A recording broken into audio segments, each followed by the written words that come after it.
CBI enquiry జరపాలి అనేది ఎందుకని అంత పెద్ద ఎత్తున వినిపిస్తోంది నీట్ ఎగ్జామ్ కి సంబంధించి? ఇక్కడ మొత్తం టాపిక్ అంతా కూడా బిహైండ్ ది బార్స్ వెళ్ళిపోతుంది. ఇక్కడ ఇంకొకటి, కొన్ని విద్యా సంస్థలు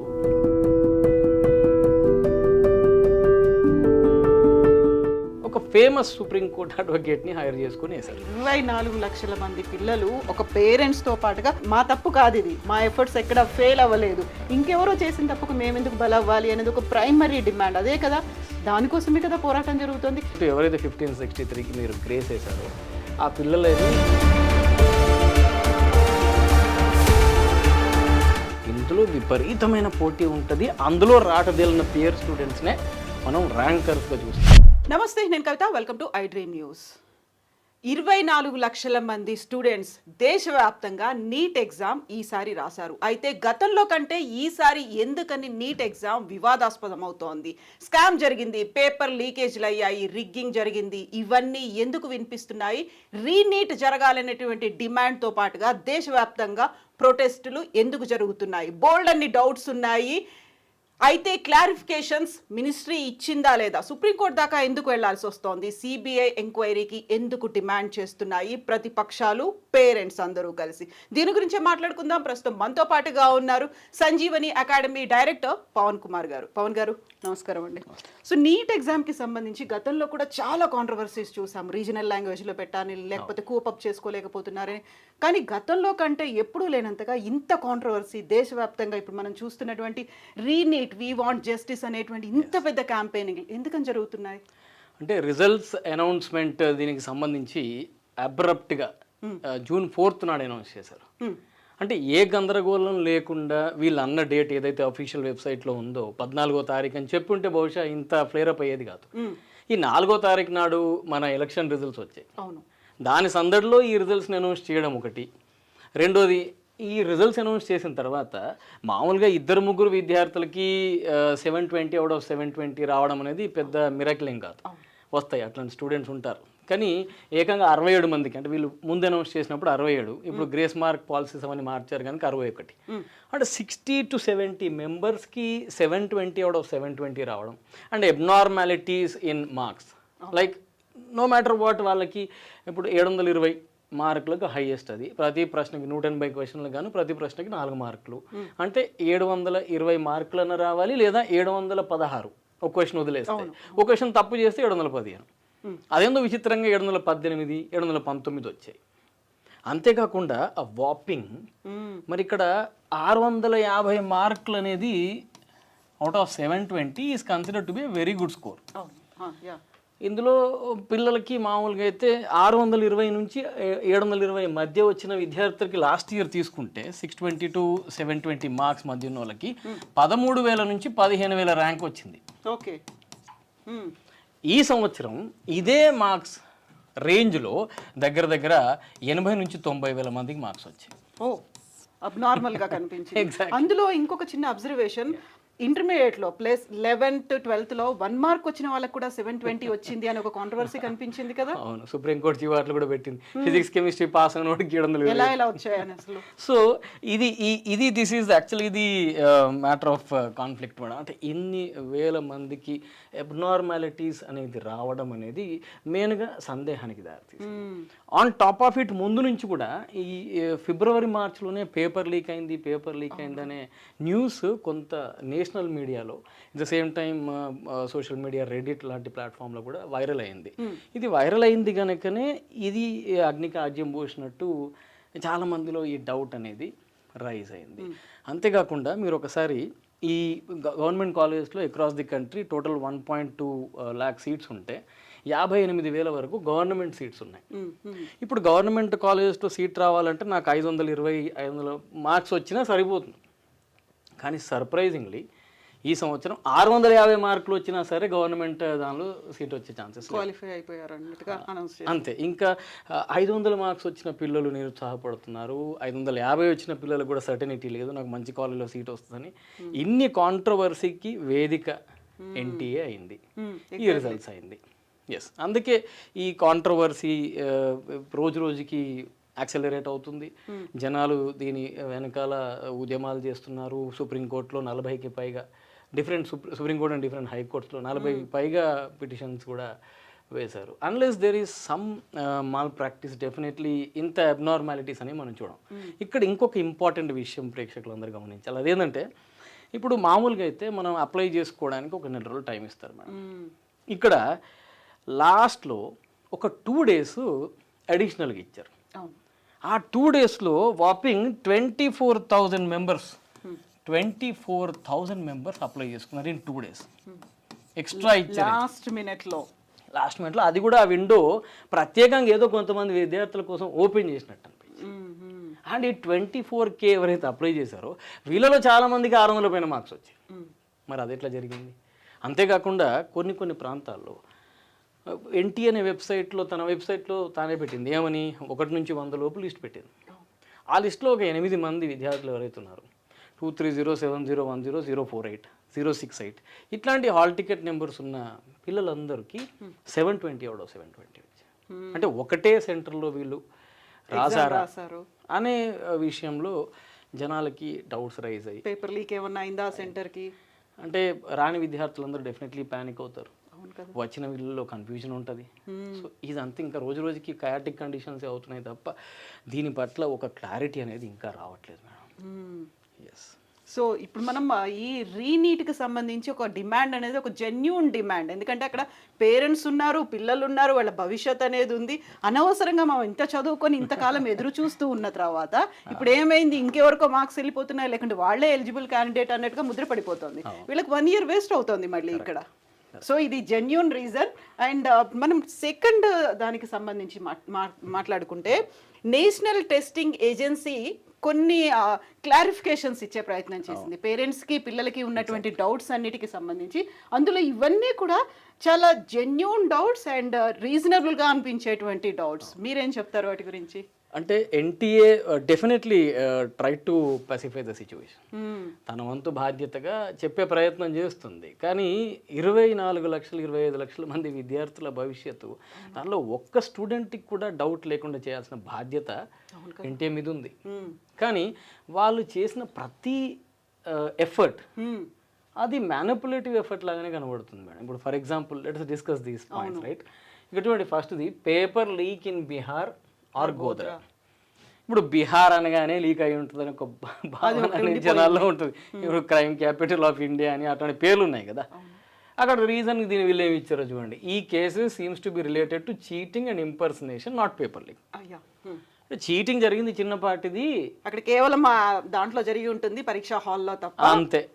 ఇంపర్సనేషన్ అంటే వేషధారణ, అంటే ఒక పిల్లోడి ప్లేస్లో ఇంకో పిల్లోడు చూడడం, లేదా ఫోటో మ్యాచ్ అవ్వకపోవడం లాంటివి జరిగినాయి. అంటే ఇది జరిగింది ఎగ్జామ్కి ముందు, ఇది రివీల్ అయింది ఎగ్జామ్కి ముందు. చీటింగ్ ఎప్పుడు జరుగుద్ది? ఎగ్జామ్ హాల్లోనూ. మరి ఈ దీనికి దానికి ఏమైనా లింక్ ఉందా? వాళ్ళు అడుగుతున్న ప్రశ్న ఏంటి, ఇక్కడ వస్తున్న ఎక్స్ప్లెనేషన్ ఏంటి? రెండోది significant increase in high scorers. వాళ్ళు ఎంత సింపుల్గా చెప్పారో చూడండి. The outcome of the investigation is aforesaid cases is awaited. అంటే ఏందో మనకి ఇంకా పూర్తిగా తెలియదు. ఎట్ ద సేమ్ టైం ఈ ఎక్కువ నెంబర్ ఆఫ్ స్టూడెంట్స్ రాశారు కదా, ఎక్కువ మంది రాస్తే ఎక్కువ వస్తాయి అని అంటున్నారు. కాంపిటీషన్ పెరిగింది కాబట్టి ఇంకా ఎక్కువ ర్యాంక్స్ వచ్చాయి. అంతే. లాస్ట్ ఇయర్ 21, ఈ ఇయర్ 23, 24. 2 లక్షల మంది ఏమంటారు ఇంతమంది ఇంటెలిజెన్స్ పుట్టుకొచ్చారా ఆల్ ఆఫ్ ఎదర్ మన కంట్రీలో. సో ఇది కొంత డౌట్ఫుల్. అందులో వాళ్ళు ఏం చెప్పారంటే, ఇప్పుడు నెక్స్ట్ పాయింట్ చూద్దాం, grace marks and marks inflation. అంటే దానికి అదే అందరూ అడుగుతున్నారు ఏంటి మీది క్రైటీరియా ఏంటి అని. ఇప్పుడు గ్రేస్ మార్క్స్ మనకి రద్దు చేశారు, దాని గురించి నెక్స్ట్ మాట్లాడదాం. ఈ గ్రేస్ మార్క్స్ ఎట్లా తీసుకున్నారయ్యా అంటే కాంట్రవర్సీ కాకుండా తెలియగా సుప్రీంకోర్టు ఒక ఆర్డర్ ఇచ్చింది 2018లో. అది దేనికి సంబంధించి క్లాట్ ఎగ్జామ్లో గ్రేస్ మార్క్స్ ఇవ్వమని ఒక కేసులో ఇచ్చింది తీర్పు. Not for engineering and medical aspirants అని రాసుంది అందులో జడ్జిమెంట్లో. వీళ్ళు దాన్ని తీసి ఆ నార్మలైజేషన్ మెథడ్ వీళ్ళు అప్లై చేసామంటున్నారు. ఇప్పుడు suppose for example let me assume that I got some X marks and some Y marks are added as grace and my total marks have become Z. ఇది టోటల్. ఇప్పుడు ఈ grace మార్క్స్కి మీరు వేసిన normalisation technique ఏంటి, నాకు ఎన్ని వచ్చాయి, అనే విషయంలో చాలా కన్ఫ్యూజన్స్ ఉన్నాయి. మీరు ఇది మాత్రం చూపిస్తే ఎట్లా? ఫార్ములా ఇది ఈక్వేషనే కాదు కదా మేడం, ఒక అన్నోన్తో ఈక్వేషన్ ఎట్లా అవుతుంది? సో ఇది ఇక్కడ జరుగుతున్న కాన్ఫ్లిక్ట్. దానికి వాళ్ళు ఇచ్చిన ఎక్స్ప్లెనేషన్ భలే గమ్మత్తుకుంటుంది చూడండి. 67 మందికి వచ్చాయి, అవును 70 వచ్చాయి, 720 720కి 720 వచ్చేసాయి. 44 on account of revision in one answer కి ఆఫ్ ఫిజిక్స్. 44 మందికి అంటే ఒక్క ఆన్సర్కి ఫిజిక్స్లో వేరియేషన్ వల్ల 4 లేదా 5 మార్కులుగా 44 మందికి పెరిగిపోయాయని చెప్పారు. 6 or on account of compensatory marks for loss of time అన్నారు. ఎస్ ఎగ్జాక్ట్లీ 720 వచ్చిన దానిలో గ్రేస్ మార్క్స్ మేము టైం లాస్ వల్ల, ఎందుకంటే ఒక విద్యార్థి యూట్యూబ్లో కూడా ఉన్నాయి అబ్బాయి వీడియోస్, మామూలుగా అయితే ఎంఎన్ఓపి ఒక కోడ్, పీక్యూఆర్ఎస్ ఒక కోడ్. సో ఈ 2 కోడ్లు ఇచ్చినప్పుడు ఏదో ఒక కోడే ఇవ్వాలి స్పెసిఫిక్గా. ఒక విద్యార్థికి వేరే కోడ్ ఇచ్చారు. ఆ విషయాన్ని కొంత లేట్గా రియలైజ్ అయ్యి ఆ విద్యార్థి దగ్గర నుంచి తీసేసుకున్నారు, కంపెన్సేట్ చేశారు. ఆ అబ్బాయికి వచ్చిన మార్కులు తను చెప్పింది ఇంటర్వ్యూలో 640 650 ఒక 60 మార్కులు 70 మార్కులు పెరిగినాయి. నాకు ఈ పెరిగిన మార్కులు ఏం అక్కర్లేదని చెప్తున్నాడు ఆ అబ్బాయి. I am ready for re exam అని అంటున్నాడు. సో ఇట్లా ఎంతమంది పిల్లలు ముందుకు వస్తారో చూడాలి. ఆ తర్వాత ఇక్కడ కొన్ని స్టేట్మెంట్స్ ఉన్నాయి మేడం. ఇప్పుడు ఎన్సీఆర్టీ 2018 తర్వాత ఫిజిక్స్లో సిలబస్ మారి కొన్ని స్టేట్మెంట్స్ మార్చింది. ఈ మార్చిన స్టేట్మెంట్ ఆధారంగా ఉన్న ఆప్షన్ ఉంది క్వశ్చన్లో, మార్చక ముందున్న ఆప్షన్ కూడా ఉంది. ఇవి 2 కాంట్రడిక్టింగ్ స్టేట్మెంట్సే. మరి అది కొంతమంది పెట్టారు, ఇది కొంతమంది పెట్టారు. సో దీనికి మేము గ్రేస్ మార్క్స్ ఇచ్చాం. ఇక్కడ irregularity or inconsistency in NCERT అని చెప్తున్నారు. Next distribution of top 100 concentrated in a particular region or city అంట. అంటే మనం అంటున్నాం కదా, ఇప్పుడు హర్యానాలో జడ్జెడ్ అనే ప్రాంతం ఉంది, అక్కడ నుంచి మ్యాక్సిమం స్టూడెంట్స్కి 720 ఎట్లా వచ్చాయని అడుగుతున్నారు.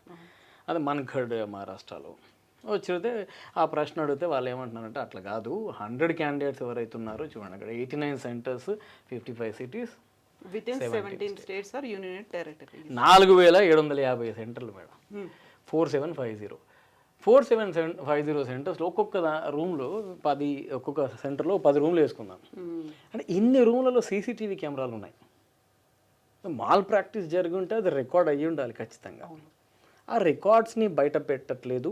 ఈ ఇష్యూని కేవలం 1563 మంది విద్యార్థులకు ఎవరైతే గ్రేస్ వేశారో వాళ్ళ మీదకి డైవర్ట్ చేసి పోస్ట్ పోన్ చేశారు. జడ్జిమెంట్స్ అన్నీ కూడా జూలై 8కి చేస్తామంటున్నారు. This is something suspicious. What happened ATS centre in Sawai Madhopur Rajasthan, అక్కడ ఏం జరిగింది అసలు? ఇదే కోడ్ డిఫరెంట్ డిస్ట్రిబ్యూట్ చేశారు అని టూత్ పాలిషింగ్ యాక్ట్స్ ఇవన్నీ. సో ఇట్లా షెడ్యూల్ డేట్ కంటే ముందు ఎందుకు వచ్చిందంటే మేము చాలా బాగా పనిచేసాం, చాలా ఎర్లీగా చేసాం కాబట్టి ముందే మమ్మల్ని మెచ్చుకోకుండా తిడుతున్నారని. సో ఇవన్నీ వండర్ఫుల్. అంటే ఇప్పుడు మనం పిల్లలు ఏదో సాకు చెప్తారు చూసారా, నా స్కూల్ కనబడిని కొన్ని సాకులు ఉంటాయి, కడుపు నొప్పి అని లేకపోతే తలనొప్పి అని. They are invisible excuses of the children while they escape schooling, right? ఇప్పుడు నాకు స్కూల్ పోవద్దు అవుతుందంటే పిల్లలు ఏం చెప్తారు, అవే చెప్తారు.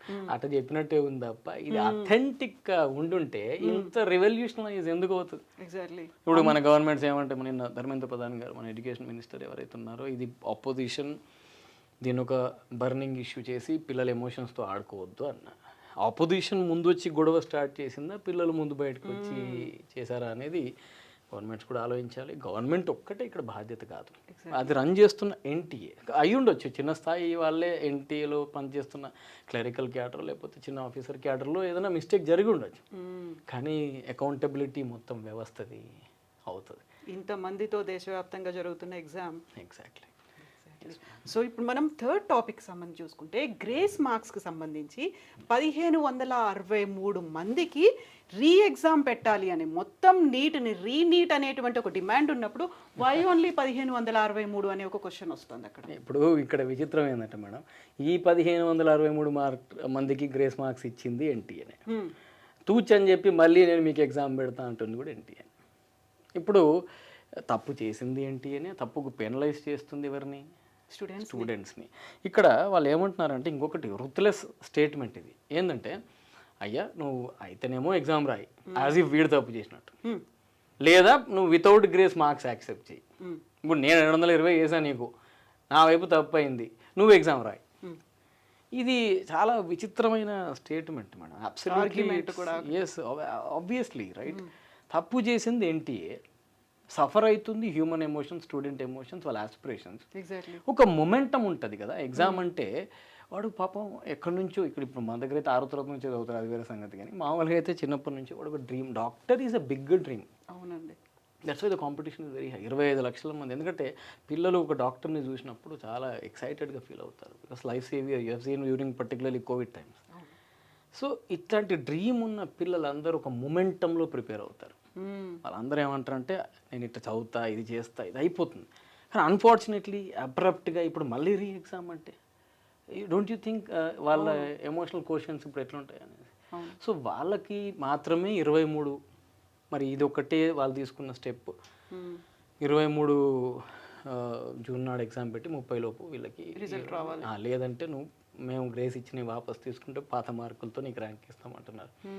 చూడాలి ఈ కేసెస్ అన్నీ ఎంత మేరకు నిలబడతాయి అనేది. It's a matter of doubt. So అది కూడా సుప్రీంకోర్టు చెప్పిన తర్వాత వచ్చినటువంటి జడ్జిమెంట్ ఇది. ఆ సుప్రీంకోర్టు దాకా వెళ్ళిన తర్వాత మాత్రమే అయింది ఇది.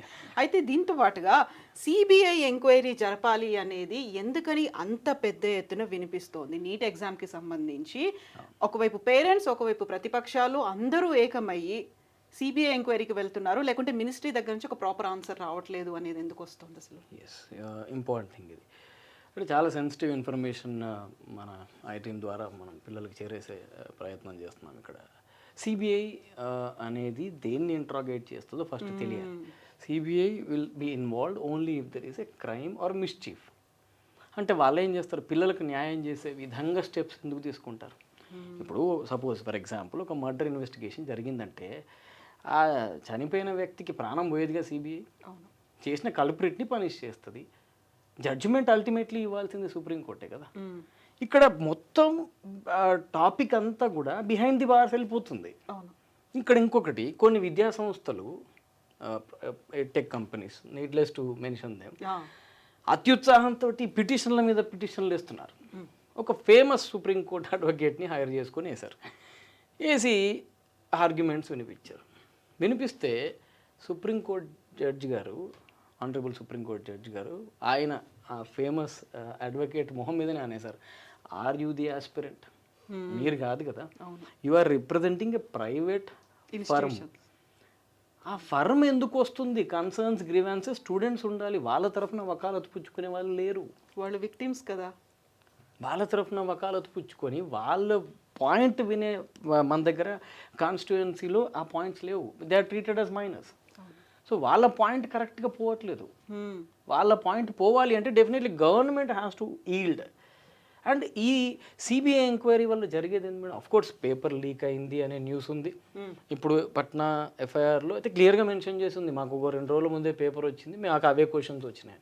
13 మందిని ఎందుకు అరెస్ట్ చేశారు మరి? అవును. రెండోది 24,000 మంది లాస్ట్ 2 డేస్లో ఎందుకు అప్లై చేశారు? మూడోది ఇన్ని వేల మందికి ఎట్లా వచ్చినాయి? 650 వచ్చిన వాడికి కూడా వాళ్ళ గ్యారంటీ లేదు. మరి ఇంత మిస్చీఫ్ ఉండి సపోజ్ వాళ్ళు తీస్తారేమో ర్యాట్ ఫ్రమ్ ది హోల్, కానీ దానివల్ల పిల్లలకి ఏమైనా ఉపయోగమా? నిజంగానే రీనీట్ అనేది జరుగుతుందా? జరిగే విధంగా గవర్నమెంట్స్ ఒప్పుకుంటాయా? వాళ్ళు ఏమంటున్నారంటే 25 లక్షల మందికి మళ్ళీ మేము పెట్టాలి కదా ఎగ్జామ్ అంటున్నారు. ఒక లెబోరియస్ ప్రాజెక్ట్గా చూస్తున్నారు. మరి ఎలక్షన్లు ఇన్ని లక్షల మందిని ఇన్ని లక్షల కోట్లు పెట్టి పెడుతున్నప్పుడు ఇన్ని లక్షల మంది కెరియర్ అండ్ ఎమోషన్స్కి సంబంధించిన విషయం. మన ఇండియాలో, మన భారతదేశంలో విద్యకి విలువ ఉండడానికి కారణం పరీక్షలు, టీచింగ్ కాదు. జేడబ్ల్యూ అని, నీట్ అని, క్లాట్ అని విశ్వస్థాయి పరీక్షలు ఇవన్నీ. ఇందులో విపరీతమైన పోటీ ఉంటుంది. అందులో రాటదేలిన పియర్ స్టూడెంట్స్నే మనం ర్యాంకర్స్గా చూస్తాం. మరి ఆ ఎగ్జామ్స్ వల్లనే ఆ కాలేజెస్కి ఇంపార్టెన్స్. ఇప్పుడు ఐఐటి అనేది, ఐఐటీస్ ఫేమస్, బీబీసీలో డాక్యుమెంటరీ ఉంది. జేఈ అనే ఎగ్జామ్ వల్ల ఫేమస్ అది. ఆ ఎగ్జామ్కి కండక్ట్ చేసిన రెస్పాన్సిబిలిటీ తీసుకొని దాని ఏదో ఇష్టం ఉన్నట్టు కండక్ట్ చేస్తామని, ఏదో మన స్టేట్లో మన గ్రూప్ 1 జరిగింది చూసారు అప్పట్లో. ఇప్పుడు కాదు, ఇప్పుడు బాగానే జరిగింది, అప్పట్లో జరిగింది. ఆ విధంగా చేసి లక్షల మంది పిల్లల భవిష్యత్తుని గాఢంధకారంలో పెట్టారని అనుకుంటున్నాం. మనం చేసే డిమాండ్ ఏమైనా ఉంటే అది మీరు చెప్పండి. ఎగ్జాక్ట్లీ యాక్చువల్గా 24 లక్షల మంది పిల్లలు ఒక పేరెంట్స్తో పాటుగా 1 ఇయర్ కాదు 2 ఇయర్స్ నుంచి దీని మీద స్పెండ్ చేస్తున్న వాళ్ళు ఉంటారు. అక్కడ ఏజ్ లిమిట్ అనేది కూడా ఉంటుంది కాబట్టి ఇవన్నిటిని తట్టుకొని ఆ కాంపిటీషన్ని తట్టుకొని వచ్చిన దాంట్లో కూడా ఎంత డిప్రెషన్కి లోన్ అవుతూ ఉంటారు. మా తప్పు కాదు ఇది, మా ఎఫర్ట్స్ ఎక్కడ ఫెయిల్ అవ్వలేదు, ఇంకెవరో చేసిన తప్పుకు మేము ఎందుకు బలవ్వాలి అనేది ఒక ప్రైమరీ డిమాండ్. అదే కదా, దానికోసమే కదా పోరాటం జరుగుతుంది. ఇలాంటి అవకతవకలు ఎక్కడా లేకుండా నాట్ ఓన్లీ ఇన్ నీట్ ఎక్కడా జరగకుండా ఉండాలి. ఒక ఎవరైతే స్టూడెంట్ ఉన్నారో వాళ్ళకి జడ్జిమెంట్ రావాలి, జస్టిస్ జరగాలి అంటే ఏం ఉండాలంటారు? రీనీట్ వల్ల మళ్ళీ పోయిన మూమెంటం మళ్ళీ ఎట్లా గెయిన్ చేయగలుగుతాం మేడం? ఈ గ్రేస్ కూడా సొల్యూషన్ కాదు. ఏదైతే అసంబద్ధంగా మన డిమాండ్ ఒకటే ఇక్కడ, ఆ 24,000 అప్లికేషన్స్ని తీసేయాలి. Point number 1. పాయింట్ నెంబర్ 2, లాస్ట్లో ఎవరైతే అప్లై చేసుకున్నారో.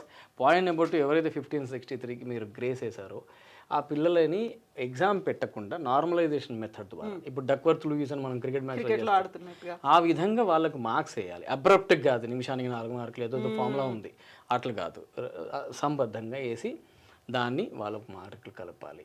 రీనీట్ ఏ పరంగా కూడా జరగకూడదు. 3వది, సిబిఐ ఎంక్వైరీ రూపంలో beating around the bush is not useful. Exactly, ఇది అవసరమే లేదు అసలు. మీరు పనిష్ చేయాలనుకుంటే కల్పిట్స్ని తర్వాత చేసుకోండి, కానీ ఇప్పుడు ప్రస్తుతానికి ఎట్టి పరిస్థితుల్లో పిల్లలకు న్యాయం చేసి ఇమ్మీడియట్లీ కౌన్సిలింగ్ ప్రాసెస్ స్టార్ట్ చేయాలి. వీళ్ళకి న్యాయం చేశాక స్టార్ట్ చేయాలి. వీళ్ళకి న్యాయం చేయకుండా కౌన్సిలింగ్ ప్రాసెస్ జరిగిపోద్ది, దానిపైన చేసుకుంటూ పోతామంటే మరి వీళ్ళందరి పరిస్థితి ఏంటి? ఇది ఉద్యోగానికి సంబంధించింది కాదు, ఇది కెరియర్, ఫ్యూచర్, వాళ్ళ ఆస్పిరేషన్స్. సో ఈ 3 ప్రధానమైన డిమాండ్లతోటి I want to conclude. Yes sir, చూద్దాం ఏం జరుగుతుంది అనేది. ఇప్పుడు సుప్రీంకోర్టులు, ఎంక్వైరీలు ఇవన్నిటికంటే కూడా బేసిక్గా వెరీ ఇంపార్టెంట్ థింగ్ ఈజ్ పిల్లల్లో మోటివ్ అనేది దెబ్బతినక ఉండాలి. మోరల్ సపోర్ట్ అనేది వాళ్ళకి రావాల్సిన అవసరం అయితే ఉంది. ఏ ఒక్క ఎగ్జామ్ అనేది మీ జీవితంలో చివరిది కాదు. ప్రతి ఘట్టంలో పరీక్షలు అనేవి మీకు ఎదురవుతూ ఉంటాయి. ఈ ఎగ్జామ్ని మీరు ఏదో పారామీటర్ కింద పెట్టుకొని డిప్రెస్ అవ్వడం, సొసైటీని నిందించడం, ఎంటిటీస్ని నిందించడం కరెక్ట్ కాదు. తప్పులని ప్రతి చోట ఉంటే జరగకుండా చూడాల్సిన బాధ్యత ఎంతైతే గవర్నమెంట్స్ మీద ఉంటుందో, మీరు దానికి అంత అబ్రప్ట్గా రియాక్ట్ కాకుండా రానున్న ఫ్యూచర్ అంతా మీదే, బంగారు భవిష్యత్ అంతా మీదే. India has lot of opportunities to develop in the coming time.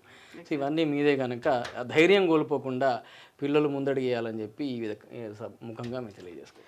So thank you so much Pavan గారు. మనం ఆశించినట్టుగా ఇలాంటి పిల్లలకి డిసప్పాయింట్మెంట్ ఉండొద్దు. అనవసరంగా ఎవరైతే అడ్డదారుల్లో వస్తారో వాళ్ళకి అందలం కూడా దక్కాల్సినటువంటి అవసరం లేదు. సో దానికి సంబంధించి చర్యలన్నీ ప్రభుత్వం చాలా వేగంగా తీసుకోవాల్సిన అవసరం ఉంది. థ్యాంక్ యూ సో మచ్ అండి. Thank you.